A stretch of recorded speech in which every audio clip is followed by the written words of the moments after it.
아내를 모자로 착각한 남자. 피 선생은 오랫동안 뛰어난 성악가로 명성을 날렸던 지방의 음악교사였다. 그에게 이상한 증상이 나타나기 시작한 것은 음악학교에서 학생들을 가르치던 무렵이었다. 학생들이 자기 앞으로 다가와도 얼굴을 알아보지 못하는 일이 생긴 것이다. 학생이 말을 걸면 목소리를 듣고 그제서야 누구인지 알았다. 이런 일이 점점 더 빈번해지자 피 선생은 당혹스러워하기도 하고 멋쩍어하기도 하고 때로는 불안에 휩싸이기도 했다. 가끔은 웃지 못할 일도 벌어졌다. 상대의 얼굴을 알아보지 못할 뿐만 아니라 눈앞에 아무도 없는데도 사람의 얼굴이 보였기 때문이다. 거리를 거닐다가 소화전이나 주차요금, 자동 징수기를 보면 마치 아이들의 머리라도 본 것처럼 행동하기도 했다. 그리고 가구의 장식을 향해 다정하게 말을 걸었다가 아무런 대답이 없어 깜짝 놀라기도 했다.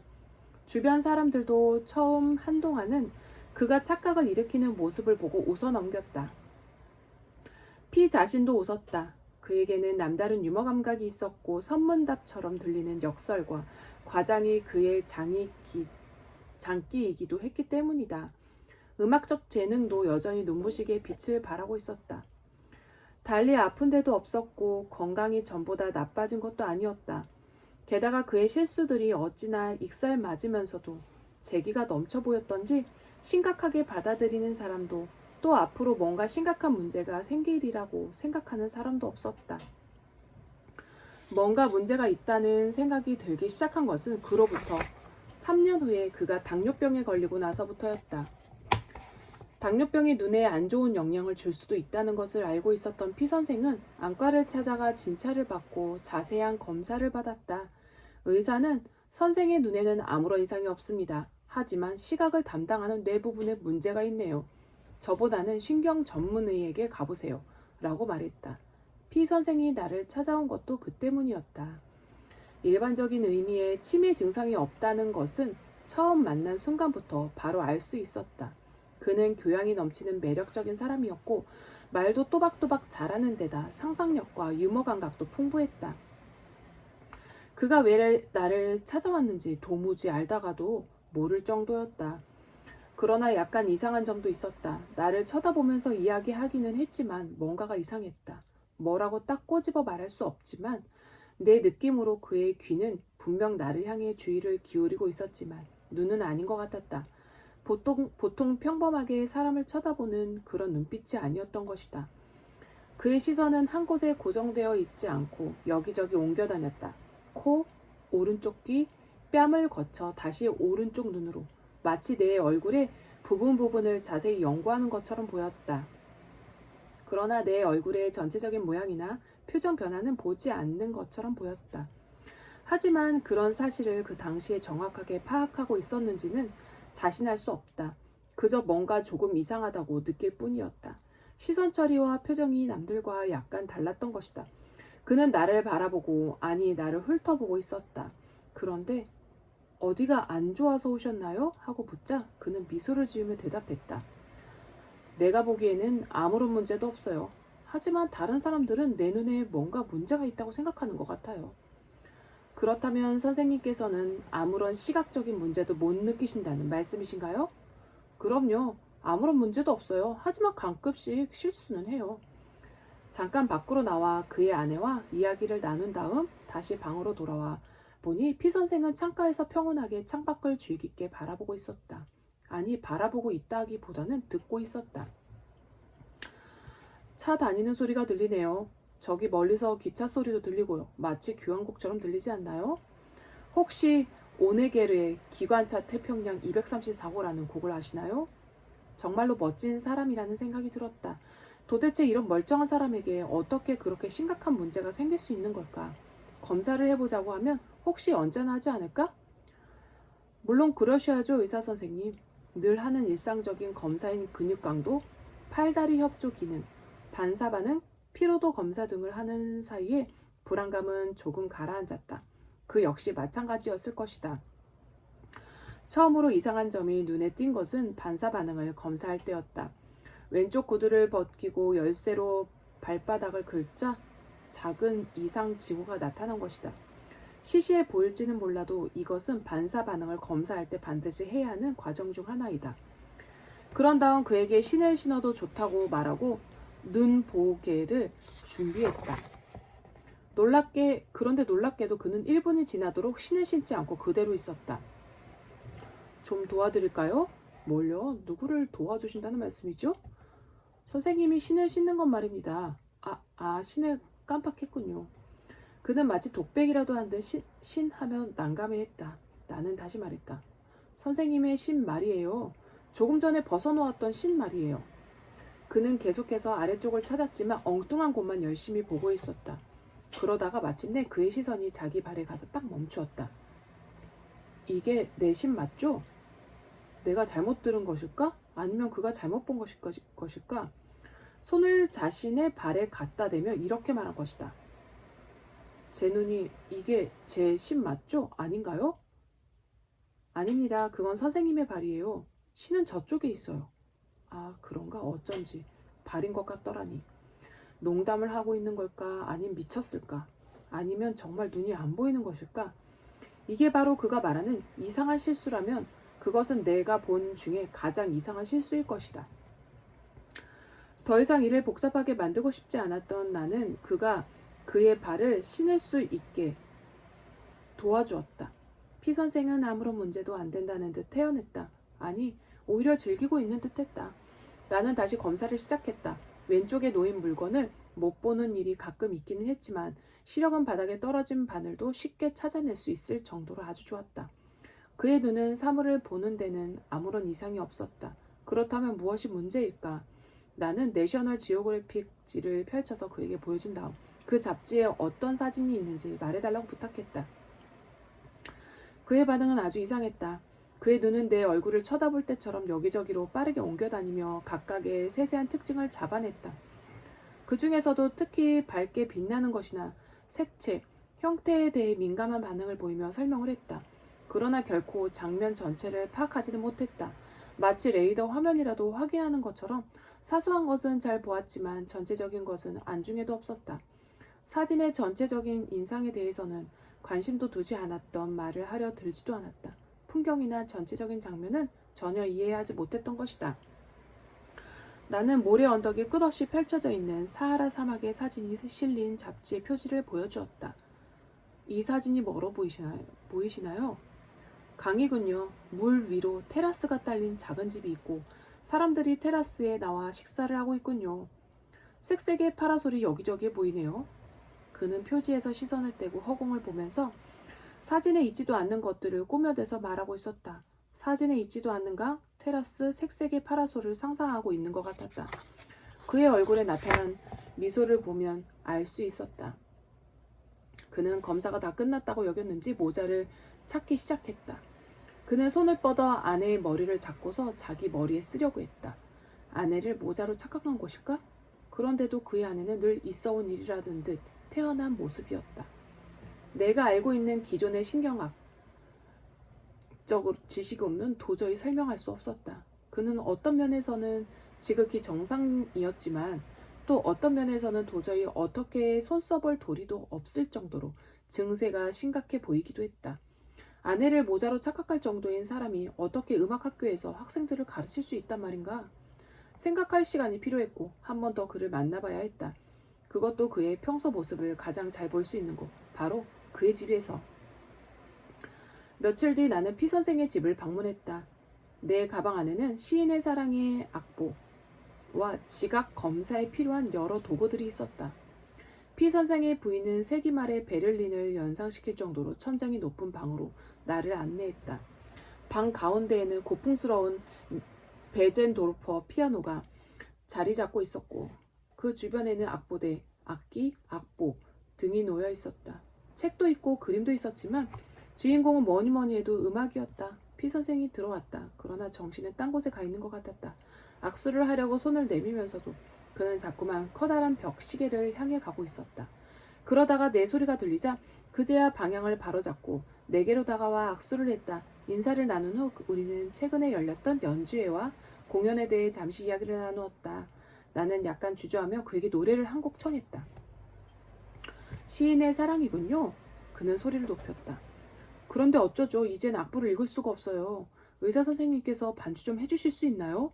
나는 한번 해보겠다고 말했다. 오래된 피아노 덕분인지 어쨌든 내 피아노 연주도 꽤 그럴듯하게 들렸다. 피 선생의 목소리는 나이든 티를 숨길 수는 없어 보였지만 그래도 풍부한 성량은 마치 피셔 지스카우의 목소리를 빼닮은 듯했다. 완벽한 기와 목소리 그리고 반짝이는 음악적 지성이 어우러진 그런 음악 학교가 단지 동정심 때문에 그를 붙잡고 있는 것이 아니라는 사실은 분명했다. 피 선생의 관자엽에는 분명 아무런 이상이 없었다. 겉질은 음악에 관한 한 완벽했다. 문득 마루역과 뒤통수옆 그 중에서도 시각에 관여하는 부분에 문제가 발생했는지 궁금해졌다. 나는 신경 검사를 하려고 가지고 온 정다면체들을 써보기로 했다. 나는 우선 하나를 꺼내서 물었다. 이게 뭐죠? 정육면체죠. 그럼 이건요? 두 번째 것을 보여주며 물었다. 그는 좀 자세히 살펴봐도 되냐고 묻고 나서 날렵하게 여기저기를 만져보고 대답했다. 12면체네요. 더 이상 번거롭게 할 필요는 없는 것 같군요. 전 24면체라도 알아낼 수 있을 겁니다. 추상적인 형태를 인지하는 데는 아무런 문제도 없었다. 그렇다면 사람의 얼굴은? 나는 카드 한 벌을 꺼냈다. 그는 모든 카드를 제대로 골라냈다. 잭, 퀸, 조커까지도. 그러나 카드에 그려져 있는 그림은 모두 정형화된 것이기 때문에 그것만으로는 그가 얼굴을 보고 구별해냈는지 아니면 그냥 패턴만을 보고 골라냈는지 판단할 수 없었다. 나는 가방에 넣어온 만화책을 보여주기로 했다. 이번에도 그는 대체로 정확히 골라냈다. 처칠의 시거, 신호줄의 코. 그는 두드러진 특징이 있는 사람의 경우는 누구의 얼굴인지 금방 알아맞혔다. 그러나 만화 역시 형식적이고 도식적이기는 매한가지였다. 나는 그가 진짜 얼굴, 즉 사실적으로 표현된 얼굴에는 어떤 반응을 보일지를 알아봐야겠다고 생각했다. 소리가 안 나오게 한 채로 텔레비전을 틀자 베티 데이비스의 초창기 영화가 나왔다. 러브신이 나오는 장면이었다. 피 선생은 배우가 누구인지를 알아보지 못했다. 그러나 그것은 그가 베티 데이비스를 원래부터 몰랐기 때문일 수도 있는 일이었다. 그러나 정말 기가 찰 노릇은 그가 그녀나 상대 배우의 얼굴 표정을 전혀 알지 못한다는 것이었다. 텔레비전 속 장면은 아주 격렬한 장면으로 열정과 놀라움, 반감과 분노가 교차하다가 결국 화해에 이르는 내용이었다. 그러나 피 선생은 아무것도 이해하지 못했다. 그는 화면 속에서 어떤 일이 벌어지고 있는지, 심지어는 남자인지 여자인지도 알지 못했다. 영화에 대해 그가 하는 말들은 횡설수설 그 자체였다. 화면 속 장면이 영화의 비현실성, 즉 할리우드의 세계를 담고 있기 때문에 어려움을 겪을 수도 있었다. 그렇다면 현실 속 사람들의 얼굴은 좀 더 잘 알아볼지도 모른다는 생각이 들었다. 벽에는 그의 가족, 동료, 제자, 그리고 그 자신의 사진들이 걸려 있었다. 나는 사진들을 한데 모아 그에게 보여주면서 조금은 근심스럽게 지켜보았다. 그는 영화를 보여주었을 때와 똑같은 반응을 보였다. 어처구니없고 우스꽝스러운 일이 실제 생활에서도 그대로 나타나는 비극이 벌어진 것이다. 그는 거의 아무도 알아보지 못했다. 가족도 동료도 제자도 자기 자신조차도 아인슈타인의 사진은 알아봤지만 그것은 특이한 머리와 콧수염 덕분이었다. 그는 아인슈타인 말고도 한두 사람을 더 알아봤다. 아, 폴. 동생의 사진을 본 그가 말했다. 각진 턱, 커다란 이. 폴이라면 언제든 알아볼 수 있어요. 그러나 그가 알아본 것이 정말 폴이었을까? 폴의 얼굴 특징 중에 한두 개만을 보고 이 사람이 폴이구나 하고 나름대로 추정한 것은 아닐까? 뭔가 뚜렷한 특징이 없는 경우에는 결코 사진을 알아보지 못했다. 그러나 문제는 단순한 인지력 혹은 직관력 장애에 있는 것이 아니었다. 그의 전반적인 인지 방식에 뭔가 근본적인 잘못이 있었던 것이다. 사람의 얼굴을 대할 때 그가 보이는 반응은 마치 추상적인 퍼즐 검사를 받는 사람처럼 보였다. 심지어는 친척이나 친한 사람의 사진일 경우도 마찬가지였다. 자기와는 아무런 관련도 없는 것을 대하듯 건성건성 보고 말 뿐이었다. 아는 사람의 얼굴을 대하는 표정이 전혀 아니었다. 사람이 아니라 물건의 특징을 찾아내려는 태도를 보였던 것이다. 사람을 대한다는 기색은 전혀 없었다. 그는 모든 것을 그저 형태로만 대했다. 게다가 자신이 본 것을 표현하는 데도 무관심했다. 우리는 얼굴을 보면 그 사람의 개성을 알 수 있다고 생각한다. 즉 얼굴을 통해 그 사람의 개성을 보는 것이다. 그러나 피 선생은 얼굴이 전혀 그런 구실을 하지 못했다. 그에게는 얼굴의 겉모습도 얼굴 속에 들어있는 내면의 개성도 아무런 의미가 없었다. 나는 그의 집에 오기 전에 꽃집에 들러 화려한 붉은 장미 한 송이를 샀고 그것을 윗주머니에 꽂고 있었다. 나는 그 꽃을 빼서 그에게 건네주었다. 그러나 그는 마치 표본을 받아든 식물학자나 형태학자 같은 행동을 했다. 꽃을 받는 사람의 태도와는 거리가 멀었다. 길이가 15cm 정도군요. 붉은 것이 복잡하게 얽혀있고 초록색으로 된 기다란 것에 붙어있네요. 나는 맞장구를 치며 말했다. 맞아요. 그게 뭐 같나요? 뭐라고 콕 집어서 말하기가 쉽지 않네요. 그는 당혹한 표정을 지었다.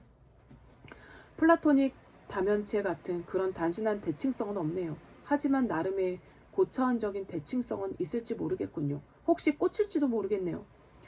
꽃일지도 모르겠다뇨? 꽃인 것 같아요. 이번에는 딱 잘라 말했다. 한번 냄새를 맡아보세요.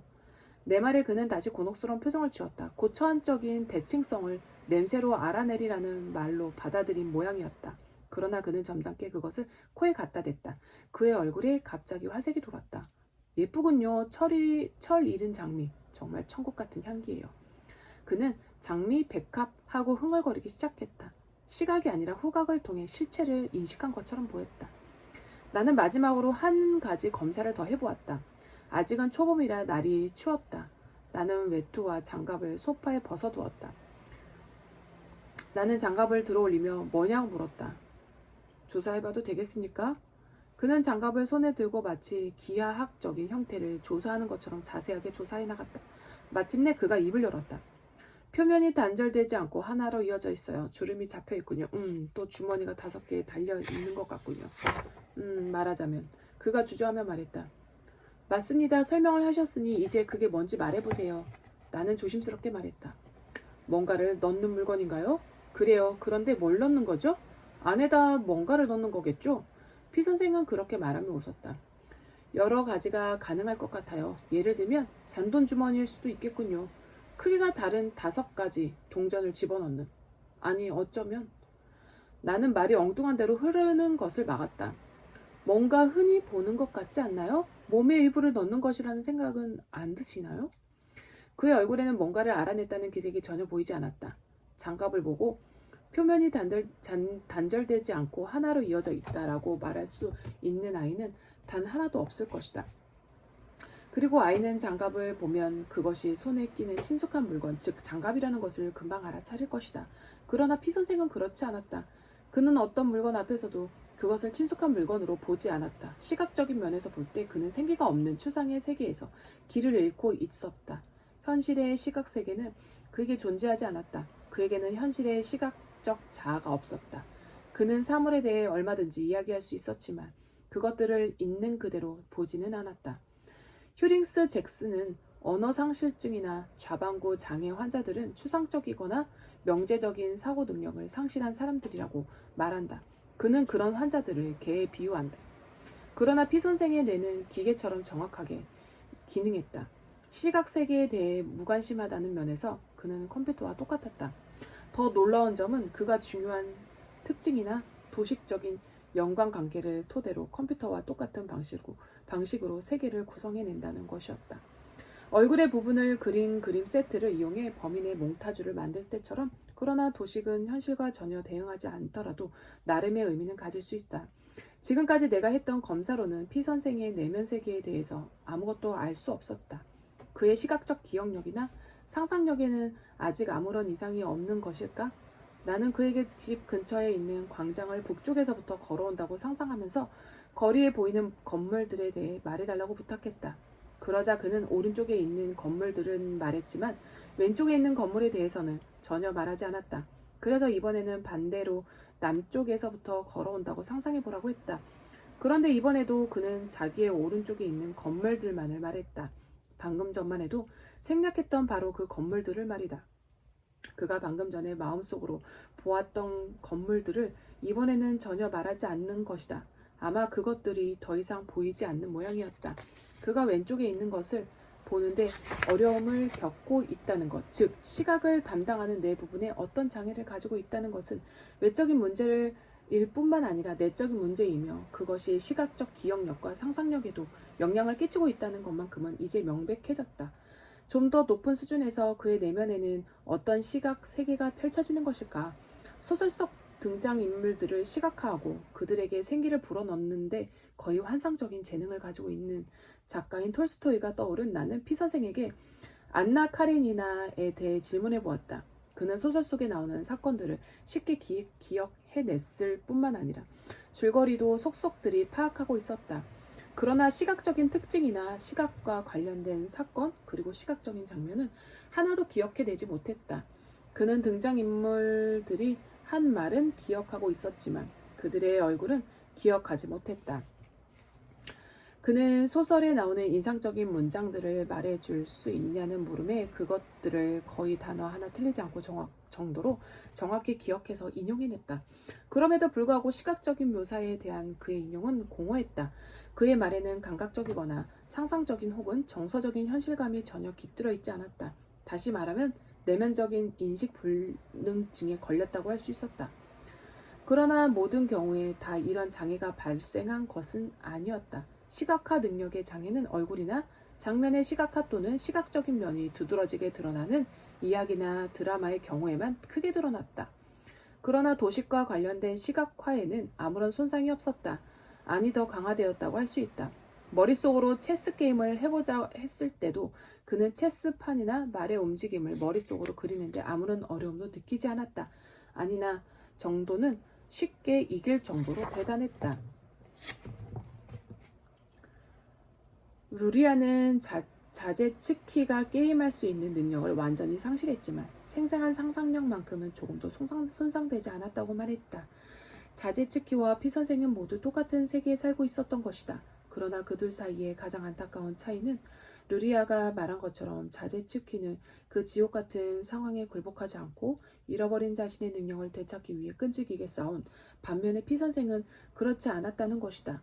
그는 자신이 무엇을 잃어버렸는지도 몰랐다. 아니 자신이 무엇인가를 잃어버렸다는 사실조차 몰랐다. 하지만 그 둘 중 어느 쪽이 더 비극적일까? 둘 중 누가 더 지옥 같은 상황에 처한 것일까? 상황을 알고 있는 쪽? 아니면 아무것도 모르는 쪽? 검사가 끝나자 피 선생의 부인이 커피와 맛있어 보이는 케이크를 탁자에 차려놓고 우리를 불렀다. 피 선생은 노래를 흥얼거리면서 급히 케이크를 먹기 시작했다. 그는 빠른 동작으로 접시를 자기 쪽으로 끌어당긴 다음 멜로디에 맞춰 자연스럽게 이것저것 집어먹었다. 연신 노래를 흥얼거리며 케이크를 집어먹는 모습이 마치 물 흐르듯 자연스러워 보였다. 그러나 갑작스럽게 동작을 멈췄다. 문을 두드리는 소리가 크게 난 것이다. 깜짝 놀라 움찔한 그는 먹고 있던 동작을 멈추고 마치 꽁꽁 얼어붙은 사람처럼 미동도 하지 않고 가만히 앉아 있었다. 얼굴에는 당황한 기색이 역력했다. 여전히 탁자를 보고 있었지만 이제는 아무것도 보이지 않는 것 같았다. 탁자와 탁자 위에 놓인 케이크 모두 그의 눈에는 보이지 않는 듯했다. 그때 그의 부인이 커피를 따랐다. 커피 냄새가 코를 간지리자 현실로 돌아온 그는 다시 노래를 흥얼거리며 케이크를 먹기 시작했다. 궁금해졌다. 도대체 그는 어떻게 생활하는 것일까? 옷은 어떻게 입고 화장실에는 어떻게 가고 목욕은 어떻게 하는 것일까? 나는 부엌으로 그의 아내를 따라가 그가 어떻게 옷을 갈아입는지 등을 물어보았다. 식사할 때랑 비슷해요. 늘 두는 장소에 제가 남편의 옷을 갖다 둡니다. 그러면 노래를 흥얼거리며 혼자 별다른 어려움 없이 갈아입어요. 하지만 뭔가 방해를 받아 맥이 끊기면 완전히 아무것도 못하게 되죠. 그이는 입으려던 옷이 뭔지 잊어버려요. 자기 몸조차도 알아보지 못한답니다. 그이는 모든 걸 노래를 부르면서 해요. 먹을 때도, 옷을 입을 때도, 목욕할 때도 말이에요. 뭘 하든 노래를 부르면서 해요. 노래를 부르지 않고는 아무것도 할 수 없어요. 우리가 이야기를 나누는 동안 나는 벽에 걸린 그림에서 눈을 떼지 못했다. 그러자 피 선생의 부인이 말했다. 그래요. 그이는 노래뿐 아니라 그림도 잘 그렸어요. 학교에서 해마다 그림을 전시할 정도로요. 나는 그 그림들을 흥미롭게 둘러보았다. 그것들은 그림을 그린 시간순으로 걸려 있었다. 그의 초기 작품들은 모두 생생한 느낌이 살아있는 사실적인 그림이었다. 게다가 아주 세밀하고 구체적이었다. 그러나 시간이 지날수록 생생함도 상실성도 구체성도 떨어졌다. 훨씬 더 추상적으로 변해가는 것이다. 아니, 기하학적이고 입체파적이기까지도 했다. 아주 최근에 그린 그림들은 물감으로 선과 얼룩을 아무렇게나 되는 대로 그려 넣은 것에 불과해 보였다. 적어도 내 눈에는 그랬다. 나는 부인에게 내 느낌을 그대로 이야기해 주었다. 그녀는 어머나 의사 선생님, 그림 볼 줄 모르시네요. 선생님은 예술적인 발전을 보지 못하시나요? 처음에는 사실주의였다가 나중에는 거기서 벗어나 추상적인 비구상 그림으로 발전했잖아요. 라고 말했다. 그렇지 않아요. 나는 속으로 생각했다. 그의 그림은 분명 사실주의에서 비구상으로 다시 추상으로 바뀌어 갔지만 발전한 것은 화가 자신이 아니라 그의 병세였다. 시각인식불능증은 더 심해졌고 그에 따라 사물을 재현하고 상상하는 능력, 구체성에 대한 감각, 현실감이 모두 파괴되어 가고 있었다. 그림들이 걸려있는 그 벽은 비극적인 병세를 전시하는 벽이었다. 그리고 그 그림들은 예술이 아니라 신경학의 세계에 속하는 것이었다. 그렇지만 부인이 한 말에도 일리가 있을지 모른다는 생각이 들었다. 왜냐하면 그의 병세와 그의 창작력이 투쟁하는 모습도 어느 정도는 보였기 때문이다.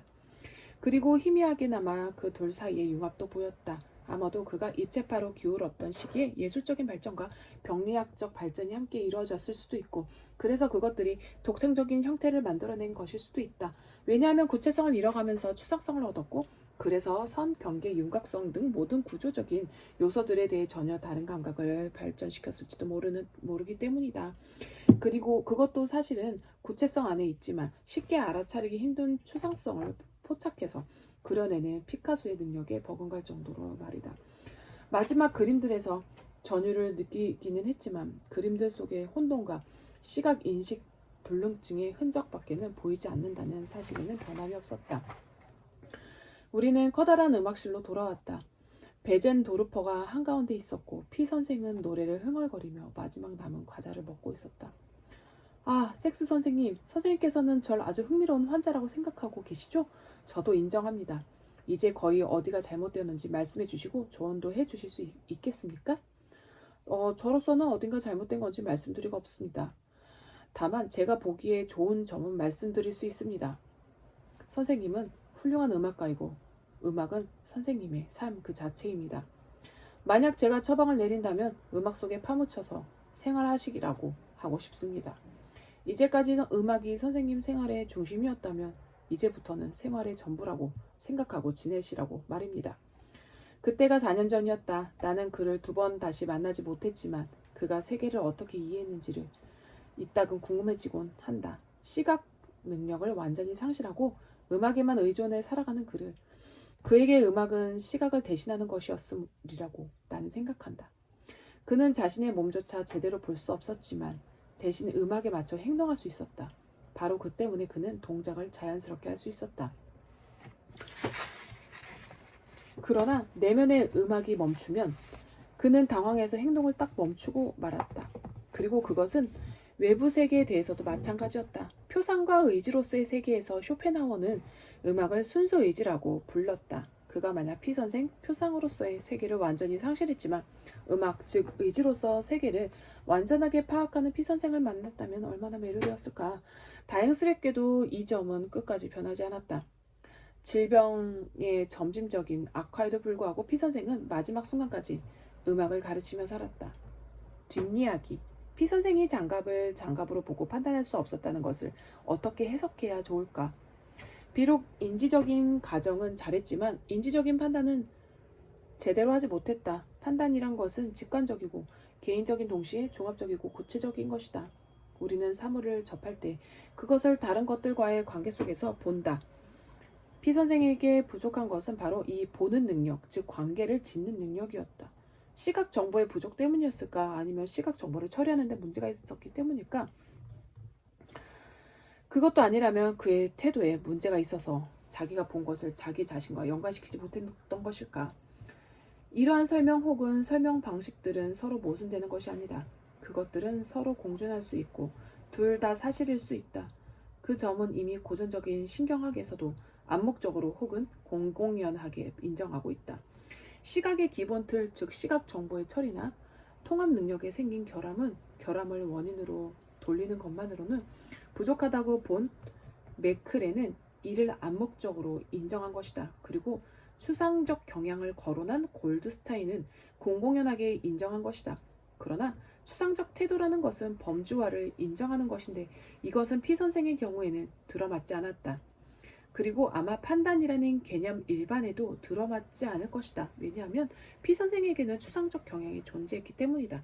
사실 그에게는 추상적 경향만이 존재했고 그 밖에 것은 아무것도 없었다. 그래서 그는 사물의 실체와 개별성을 인지할 수 없었고 따라서 판단을 제대로 할 수 없었던 것이다. 이상한 이야기처럼 들리겠지만 신경학이나 심리학은 모든 것을 다 말하지만 판단에 대해서만큼은 단 한마디도 하지 않는다. 그러나 판단력의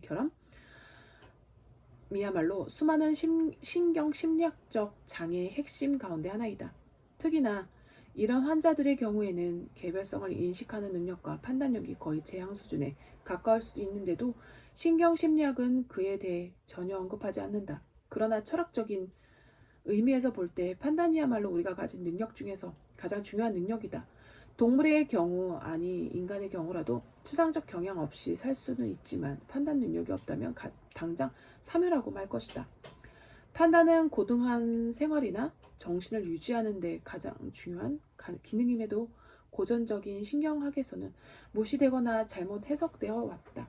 이런 터무니없는 일이 생긴 원인은 신경학 그 자체가 상정하고 있는 가정들 즉 신경학의 진화 과정에서 찾아볼 수 있다. 고전적인 신경학은 고전 물리학이 그랬던 것처럼 항상 기계적인 성경을 띄워왔다.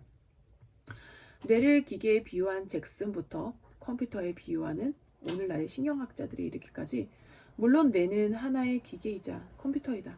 그 점에 관한 한 고전 신경학은 전적으로 옳다. 그러나 우리의 존재와 삶을 구성하는 정신 과정은 단순히 추상적 혹은 기계적인 과정만이 아니라 개인적인 것이기도 하다.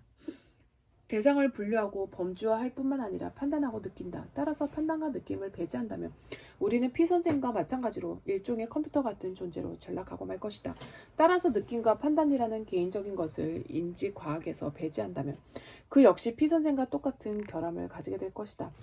즉 구체적이고 현실적인 것을 파악하는 능력을 상당 부분 상실하게 되는 것이다. 우스꽝스러운 동시에 무서운 비유일 수도 있지만 현재 우리의 인지신경학과 인지심리학은 피선생의 모습과 조금도 다를 바가 없다.